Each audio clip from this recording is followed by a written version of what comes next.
Okay, Assalamualaikum dan salam sejahtera. Assalamualaikum warahmatullahi.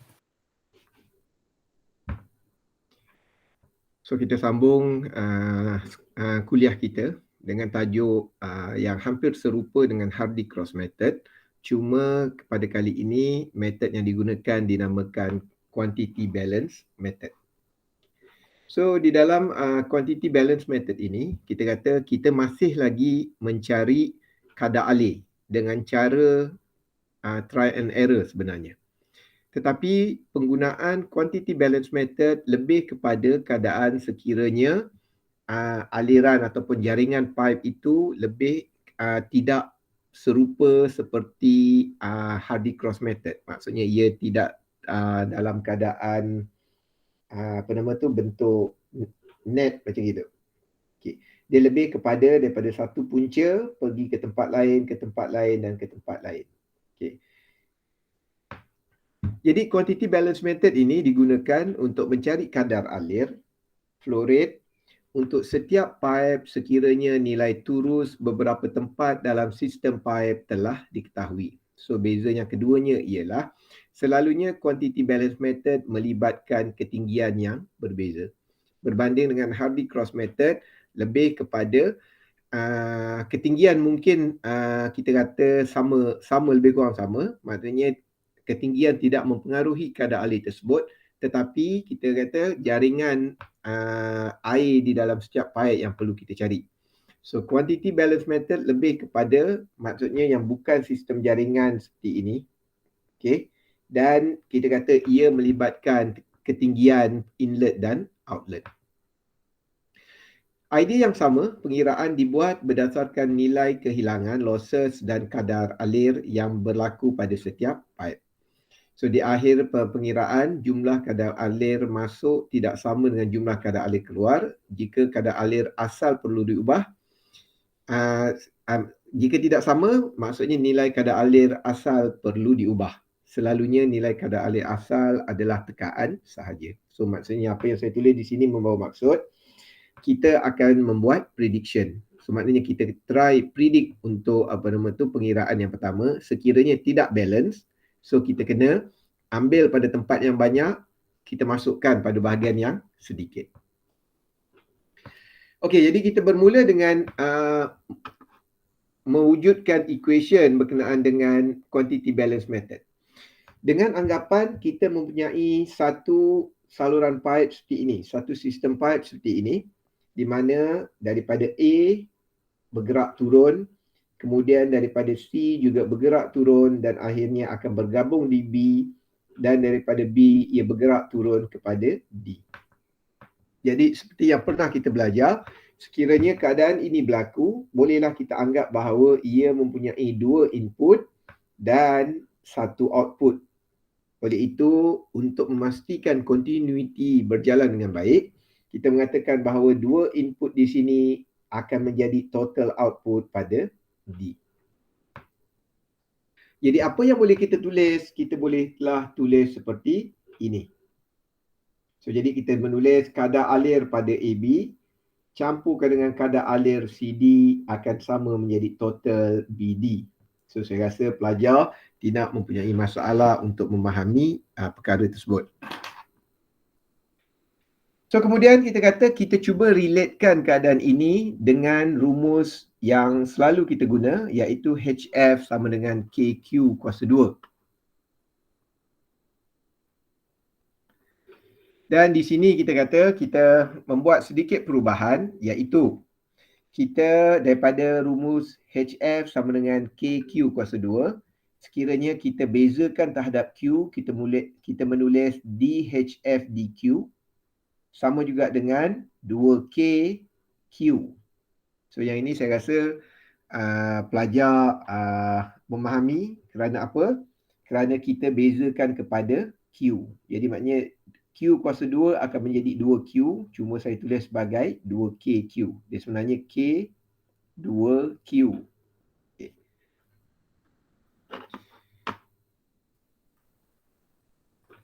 Dan kemudian kita ubah sedikit, kita kata DHF sama dengan 2KQ DQ. Kemudian kita juga boleh menulis daripada equation ini, iaitu K sama dengan HF over Q kuasa 2. So ini semua sebenarnya adalah persediaan untuk kita membuat equation. Okey, seterusnya kita kata kita ubah sedikit equation tersebut bermula daripada DHF 2KQ dQ ini. So kita masukkan nilai K di sini. Kita masukkan nilai K ini dengan HF over Q kuasa 2. Jadi kita boleh dapat seperti ini. Dan seterusnya kita boleh rearrange nilai DQ menjadi ini. So kita maksudnya kita mengeluarkan satu terms yang melibatkan delta Q. Okay. Kita melibatkan delta Q di situ. Iaitu sama dengan Q per 2HF dot DHF. Kemudian kita merujuk kembali kepada continuity equation yang kita ada di sini.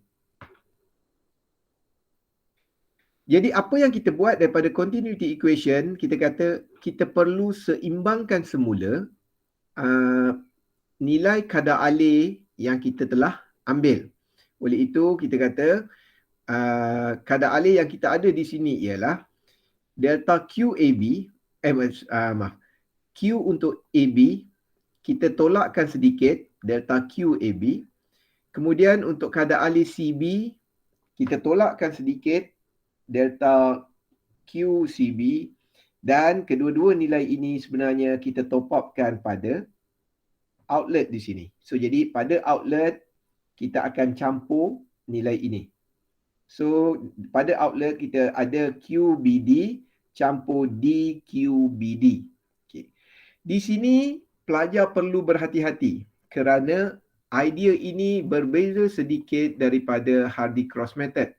So untuk Hardy-Cross method kita mengatakan kita mengambil bahagian daripada sebelah kiri, kita campurkan di bahagian sebelah kanan. Oleh itu, delta Q di dalam Hardy-Cross method merupakan nilai yang sama. Cuma kita pindahkan daripada kiri ke kanan. Tetapi di dalam quantity balance method, kita perlu faham bahawa aliran adalah pada pipe yang berbeza. Jadi maksudnya mungkin untuk pipe AB di sini, kita kena keluarkan 5. Tetapi untuk pada pipe CB mungkin kita keluarkan 3. So maksudnya apa yang kita cuba balancekan tidak sama untuk semua keadaan. Dan sudah tentu hasil campur 3 dengan 5 yang kita akan campurkan pada pipe BD akan menjadi 8. So membawa maksud apa yang kita ambil daripada setiap pipeline dan apa total yang kita ambil daripada setiap line adalah semuanya berbeza. Oleh itu, di dalam penulisan equation, saya harap pelajar dapat menulis dengan jelas. Maksudnya untuk kadar alir AB, delta dia adalah delta QAB. Untuk kadar alir CB, deltanya adalah delta QCB dan untuk total di sini menjadi DQBD. Okay. Oleh itu, kita perlu untuk mengeluarkan apakah nilai DQ masing-masing. So, nilai DQ masing-masing boleh dikira dengan menggunakan rumus ini. So, daripada mana rumus ini datang? Rumus ini datang daripada apa yang telah kita buat di sini. Cuma saya harap pelajar dapat faham, pelajar kena ubah sebutan pada Q di sini. Kerana nilai Q berbeza. So, jadi apa yang boleh kita tulis adalah seperti ini. Saya rasa para pelajar boleh nampak di mana perubahannya. Untuk DQAB, dia akan menjadi QAB over 2HF untuk AB, DF. Okay, DF di sini tak perlulah kita letak DF, AB dan sebagainya kerana ini adalah pembezaan. So, kita bezakan QAB kepada DHF. Okay, so jadi tak perlulah kita letak DHF, AB ke BC dan sebagainya. So, kerana itu adalah simbol matematik. Okay.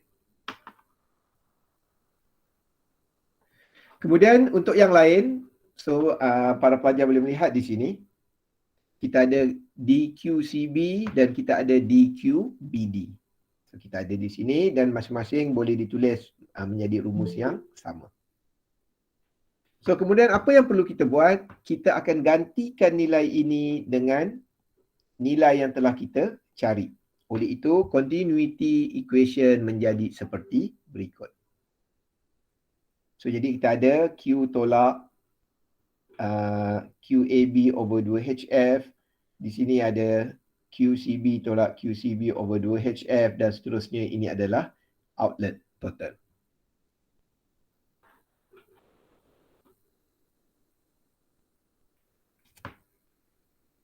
Okey, seterusnya apa yang boleh kita ringkaskan ialah daripada equation ini, kita boleh rearrange equation ini untuk mencari nilai DHF. Maksudnya kita untuk mencari apakah nilai perbezaan losses yang berlaku. So, kemudian sekiranya kita menulis di sini, kita dapati ia akan menjadi equation seperti ini. Oleh kerana equation seperti ini lebih fokus kepada AB, CB dan BD, oleh itu kita generalizekan. Maksudnya kita umumkan equation tersebut, kita akan dapati bahawa QAB dan QCB di sini akan reflect kepada inlet. So, jadi kita tulis Q inlet. Dan BD di sini akan reflect kepada outlet. So, kita buat outlet. So, kita pun tahu kat sini AB dan CB adalah inlet. Oleh itu, rumus menjadi inlet dibahagikan dengan 2HF. Dan ini adalah outlet. So, kita bahagikan Q outlet dibahagikan dengan 2HF untuk outlet. Oleh itu, rumus secara umum adalah boleh kita hafal nilai ini. So, diharapkan pelajar sekali lagi boleh membuktikan Hardy Cross Method dan boleh membuktikan Quantity Balance Method. Kerana yang itu kita kata common soalan untuk bab ini. Okey. Persamaan seperti juga Hardy Cross Method, pengiraan adalah berdasarkan kepada nilai DHF yang menghampiri sifar. Jadi kita kata persamaan di atas digunakan untuk mencari nilai DHF, maksudnya perbezaan losses yang paling mendekati sifar. Dan sekiranya kita dapati bahawa nilai DHF kita masih lagi besar, kita perlu membuat second trial sehingga mendapat nilai yang terbaik. So, nilai yang terbaik adalah nilai DHF sama dengan kosong. Maksudnya kita balancekan everything, so kita boleh dapat nilai kadar alir dalam keadaan losses yang sentiasa sama. Dan seterusnya kita cuba melihat perkara tersebut dengan menggunakan tutorial. Kerana pada saya lebih mudah kita melihat contoh tersebut dengan menggunakan pengiraan bernombor. Okey, so contohnya kita kata kita ada satu pipe inlet di sini. Kita ada satu pipe inlet dengan kadar alir 0.25 meter padu per second. Kemudian pada satu junction, ia terpisah kepada 3 bahagian. Ada pipe 1, ada pipe 2 dan ada pipe 3. Dan masing-masing mempunyai ketinggian yang tertentu. Untuk titik A ketinggiannya 80, untuk titik B ketinggiannya 70 dan untuk titik C ketinggiannya adalah 60. So di sini mungkin kita nampak berbeza sedikit. Saya beri soalan dengan memberi nilai F sama dengan 0.02. So nilai F ini adalah friction factor untuk pipe tersebut. So sekiranya diberi nilai F, so awak kena alert, kita perlu mencari apakah nilai panjang dan apakah nilai D, diameter. Okay, selalunya dalam soalan akan diberi nilai panjang dan juga nilai diameter. So nilai panjang dan diameter, saya rasa saya beri dalam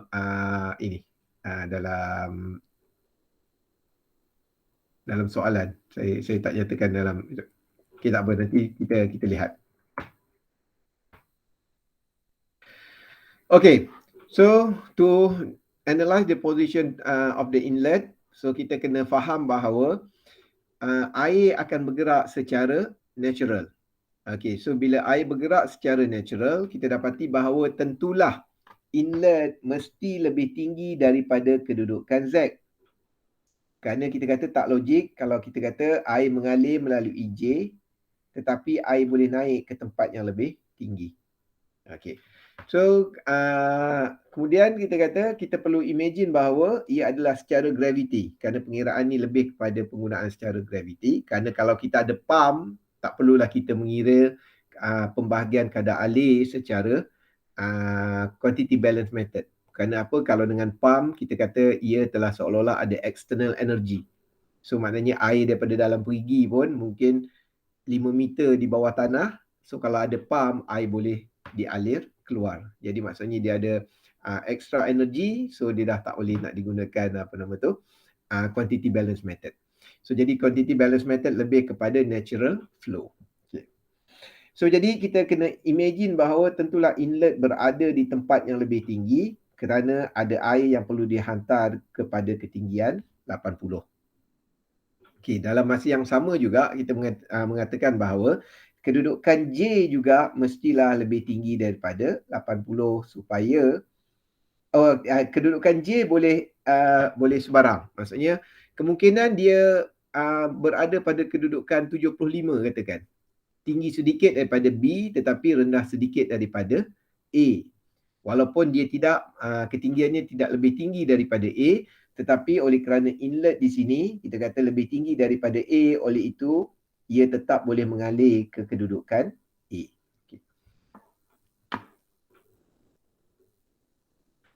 Okey, so dalam keadaan ini kita perlu bermula dengan Bernoulli equation. So katakan Bernoulli equation daripada point inlet dan juga A. Kita boleh tulis seperti ini. So jadi kita ada pressure, ada velocity dan ada Z untuk inlet, dan kita ada pressure untuk A, velocity untuk A, Z untuk A dan juga losses.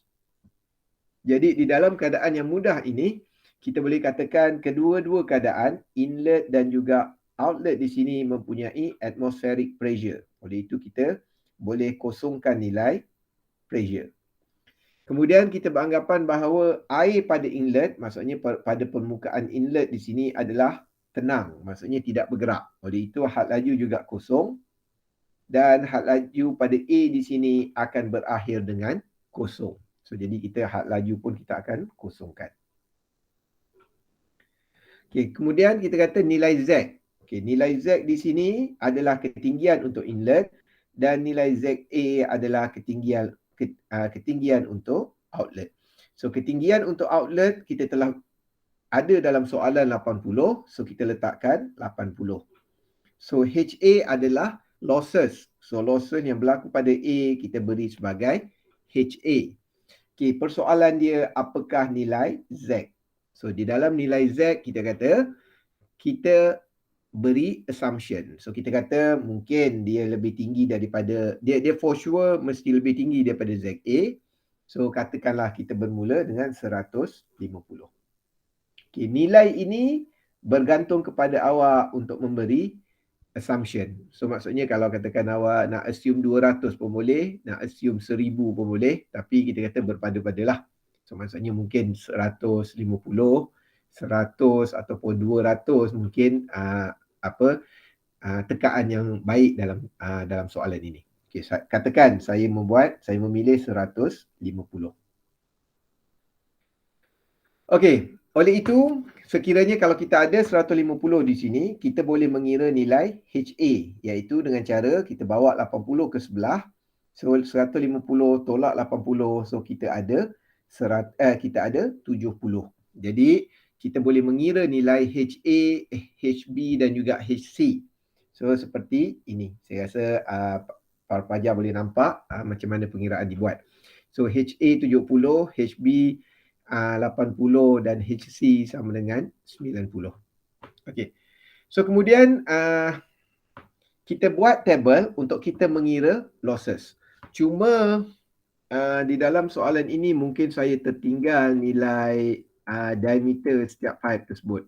Okey. So jadi tetapi kalau anda kata soalan sebenar, saya akan beri nilai L dan saya akan beri nilai D. So jadi anggaplah kalau sekiranya ada nilai F, awak mesti ada nilai L atau D, dan setelah kita mengira kita boleh dapati bahawa nilai K untuk setiap pipe tersebut adalah yang ini. Okay, yang ini data tersebut saya mungkin tertinggal dekat office lah. Saya tak boleh nak tunjukkan kat sini. Tapi saya harap pelajar dapat faham bagaimana untuk mengira nilai K. Okay, jadi apa kita buat? Kita buatlah table seperti ini. Kita mengira untuk pipe 1, apakah nilai K untuk pipe 1. Kemudian apakah assumption ataupun pengiraan awal berdasarkan ketinggian yang kita beri untuk losses. So HF di sini sebenarnya adalah HA, HB atau HC. So jadi untuk pipe 1 70, pipe 2 80 dan pipe 3 adalah 90. Okey. Kemudian kita boleh mengira nilai Q iaitu HA over K kuasa 1/2. So nilai Q ni kita boleh dapat nilai Q kita boleh dapat dari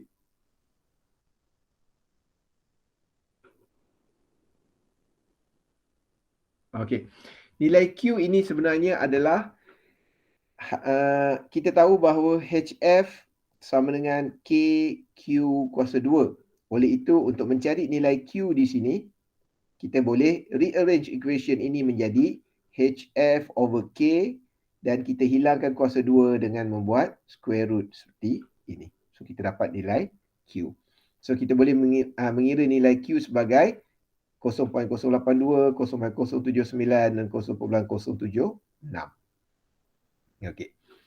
So dalam keadaan ini kita kata boleh lagi. Kita kata walaupun kita kata total had laju di sini mungkin tak balance. So tak balance ni maksudnya kalau awak tengok ini 0.82, 796, 6 campur 2, 8 campur 9 adalah 18.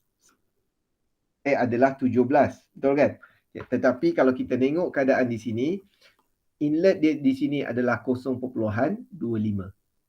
So jadi kita kata kalau kita totalkan yang ini nanti, so mungkin dia tidak dapat 0.25. So tak apa, jangan risau kerana kita akan balancekan flow rate tersebut. Itu sebab kita namakan di sini adalah quantity balance method. Untuk first trial, it's okay sebab nanti kita akan balancekan. Okay. Okey, kemudian kita boleh mengira nilai Q over 2HA. Okey, kenapa nilai ini perlu kita kira? Kerana kalau kita lihat kepada equation di sini, kita ada Q inlet, Q outlet. Okey, kita boleh dapat nilai Q di sini daripada tabel ini. Okey, so kemudian daripada equation ini kita ada Q in dibagi dengan 2 HF. Oleh itu kita prepare dalam tabel kita Q dibagikan dengan HF. Okay, ni HF sebenarnya. Okay. So jadi kalau kita masukkan, kita gunakan HA ni, yang ini, masukkan dalam equation ini, nilai Q ini, kita gunakan nilai Q yang kita dapat di sini, kita boleh mendapat 0.009, 49 dan 42. Okay. So jadi kita kata penyediaan tabel ini adalah untuk memudahkan pengiraan dibuat. Kemudian kita mungkin mempunyai masalah kerana di dalam equation kita mempunyai nilai inlet. Tetapi nilai inlet di sini, macam mana kita nak mengira nilai Q untuk inlet? Kita dapati bahawa nilai untuk pengiraan inlet Q over 2H adalah sama dengan kosong. Kerana apa? Kerana paling mudah kalau kita lihat equation ini, sekiranya ZA ini adalah inlet itu sendiri 150. Jadi kita kata 150 di sini ditolakkan dengan 150 akan menghasilkan nilai kosong. Ataupun dalam keadaan yang sebenar kita mengatakan bahawa tidak ada losses lagi kerana air belum bergerak melalui pipe. So itu yang dimaksudkan dengan equation Q in dibagikan dengan HN in ini sama dengan kosong kerana nilai losses pada inlet kita anggap sama dengan kosong. Okey. So yang ini kita kata kita anggap kosong kerana ada pihak mengatakan kalau something dibahagikan dengan kosong akan mendapatkan dengan infinity dan sebagainya. Okey, kita kata kita kena membuat assumption bagi membolehkan pengiraan dilakukan. Kerana selalunya kita kata yang kosong tu adalah 0/5, so kita akan dapat kosong. Okay, selalunya apa sahaja. Tapi kalau 5/0 selalunya kita akan dapat infinity. So yang itu kita kata kita cuba sesuaikan dengan real application. Okey, sekarang kita kata kita dah ada table dan kita cuba untuk menyelesaikan berdasarkan equation yang kita ada. So equation yang kita ada adalah ini sebenarnya. Okey, so maksudnya kita ada total kadar alir untuk inlet ditolakkan dengan total kadar alir pada outlet. So kita ada kadar alir untuk inlet. So kita tolakkan dengan kesemua outlet. Oleh kerana kita ada 3 outlet, so kita menulis Q inlet tolak Q1 tolak Q2 tolak Q3. So andai kata kita ada 2 inlet. So kalau kita ada 2 inlet, awak letaklah Q1 campur Q2 tolakkan dengan Q3, Q4, Q5. So saya harap awak dapat imagine apa yang dimaksudkan dengan Q inlet tolakkan dengan Q outlet. Okey, seperkara lagi berkenaan dengan sigma. Sigma ni saya rasa awak pun faham. Maksud sigma di sini adalah sum of. Maksudnya total. Okey, maksudnya total inlet dan juga total outlet. Kemudian kita bahagikan dengan Q in dibagikan 2 HF ditolakkan dicampurkan dengan Q out campur 2 HF. So jadi kita ada Q in dan Q out, Q1, Q2, Q3. Dan kita masukkan nilai daripada tabel yang kita dapati bahawa 0.25 adalah kadar alir inlet dan ini adalah kadar alir yang kita dapat berdasarkan pengiraan. Dan sudah tentulah kita kata tadi saya dah tunjukkan bahawa nilai kadar alir ini tidak sama dengan 0.25. Kerana apa? Kerana kita membuat assumption 150 meter tu. Okay, jadi tak tepat sebenarnya 150 menyebabkan dia tidak balance. So jadi kalau kita buat, kita dapati bahawa delta F dia masih lagi mempunyai nilai. Maksudnya friction kita terlebih ataupun terkurang. Okay.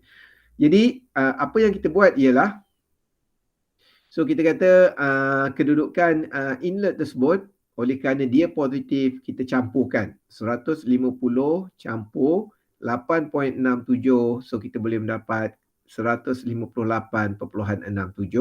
meter. So nilai ini adalah nilai ketinggian setelah kita mengira balance tersebut. Setelah kita membuat balancing, kita dapati bahawa nilai J tersebut, nilai inlet tersebut ni ialah kita kata lebih perlu ditambah sedikit menjadi 158.67. Okey, tetapi nilai ini bukan lagi final answer. Kerana apa? Kita kena double check nilai ini. Okey, so jadi apa yang perlu kita buat ialah kita kena kira sekali lagi. Okey, kita kena kira sekali lagi dengan menggunakan assumption ini 15867. Kita kena buktikan bahawa betul ke ketinggian ini. So jadi kita buat lagi sekali table. So katakan table kita buat pipe 1 kita dapat nilai K yang tertentu. Okay, nilai ini diberi dalam soalan. Okay. So kemudian kita boleh mengira nilai HF. Oleh kerana ketinggian kita telah berubah, so maksudnya nilai di sini berubahlah 158.67 tolak 80, 70, 60, kita boleh mendapat nilai yang tertentu. So nilai Q di sini juga berubah dan nilai Q over 2HA juga berubah. Dan kalau kita masukkan pengiraan ini di dalam equation ini, kita dapati bahawa nilai DHF menghasilkan perbezaan sebanyak 0 meter. Membawa maksud bahawa tepat nilai 158.67 adalah nombor yang tepat.